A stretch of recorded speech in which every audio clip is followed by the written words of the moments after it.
நீ விரும்புகிறபடி உனக்கு ஆக கடவது. நீ விரும்புகிறபடி உனக்கு ஆக கடவது. இன்று ஒருவேளை இந்த ஜெபத்தில் இருக்கிற ஆண்டவருடைய பிள்ளைகளே, நீங்கள் ஏதோ ஒரு காரியத்தை விரும்பலாம். இந்த காரியம் எனக்கு நடந்தா நல்லா இருக்குமே, இந்த காரியம் என் பிள்ளையினுடைய வாழ்க்கையில நடந்தா நல்லா இருக்குமே. ஆனா அது உங்களுக்கு ரொம்ப தூரமா இருக்கலாம்.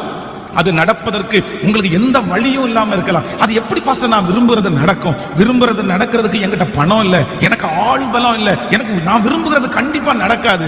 ஆனா கர்த்தர் இன்றைக்கு வாக்கு கொடுக்கிறார், நீ நினைப்பதற்கும் வேண்டிக் கொள்வதற்கும் அதிகமாய் செய்கிற கர்த்தர். நீ விரும்புகிறது அவருடைய கரத்தினாலே வரும். நீங்கள் விரும்புகிற அந்த காரியம் நடக்கும். நீங்கள் விரும்புகிற பிள்ளையினுடைய ரட்சிப்பை கர்த்தர் உங்களுக்கு தருவார். நீங்கள் விரும்புகிற அந்த வீடை கர்த்தர் உங்களுக்கு தருவார். நீங்கள் விரும்புகிறபடி அந்த திருமணம் நடந்து முடியும். நீங்கள் விரும்புகிறபடி ஒரு எதிர்கால வாழ்க்கையை கர்த்தர் அமைச்சு கொடுப்பார்.